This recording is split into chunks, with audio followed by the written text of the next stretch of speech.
मौसी से हम जानकारी करेंगे। क्या आपके पीयूष के बारे में क्या जानकारी है, कहाँ से क्या हुआ है? उ पटना रहत रहन हॉस्टल में जी। आ उ 6 बजे आइल बड़न। 6 बजे से एती छपरा हुन 8 बजे 8:30 बजे आ वहाँ आके फ़ोन कवन कि हम घर से फ़ोन कब कि बाबू कहाँ बाड़क कबले कैब तो कहवन कि अथी मौसी हम 1 घंटा के अंदर में पहुँचतानी। अब 1 घंटा का कि जोहते जोहते पूरा दिन बीत गए। छपरा से उनकर मोबाइल बंद हो गए 8:30 बजे और वो बेरा से ना कॉल लगवे ना फोन आवे आ पूरा परिवार परेशान रहे। जोहत जोहत आज तक लक ना कोनो खबर चलल ना पता चलल। कितना दिन हो गई? काल के काले का मतलब पटना से चलल बनी। हाँ ट्रेन से आवतनी। बात भी भइल बा।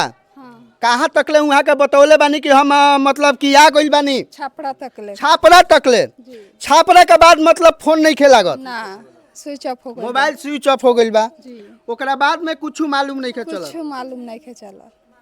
8:30 बजे से कुछ मालूम नहीं के चलल। वो अपना दादा के निर्धन में आवत रहनी है माटी अच्छा, वहाँ के दादाजी के जौन बा निधन हो गई रहल। जी बड़ा दुख समाचार।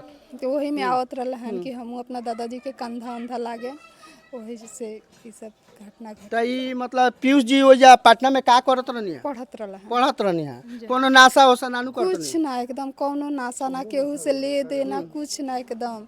तो अभी तो रउलो जौन बा रिपोर्ट थाना में लिखवैले बानी कि ना?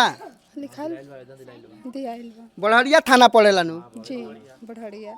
देखिए ये बढ़िया थाना का हम लापरवाही बताते हैं भैया। ये अभी तक कम से कम 30 गो मवेशी का चोरी हुआ है और ये थाना पर भारी भैया ये सोने में मग्न है। बढ़िया का थाना पर भारी आज तक एक चोर के नहीं पकड़े हैं भैया। और देखिए हम लोग आम आदमी है, पुलिस का काम है हम लोगों के रक्षा करना, लेकिन ये रक्षा करने में भी असफल है। जितने लोग जो है वीडियो देखेंगे आप उनके लिए क्या हाथ जोड़ के विनती कीजिएगा? जी हम विनती करेंगे कि हमारा बच्चा सही सलामत घर आए। प्रशासन से भी विनती करेंगे कि हमारा बच्चा चले आए। कल से ना पता है वो बच्चा बहुत अच्छा। रोना नहीं है, रोना नहीं है, हम लोग आवाज उठा रहे हैं। रोना नहीं है, आपका जो है लड़का जरूर घर चले आएंगे, बिल्कुल नहीं रोना है।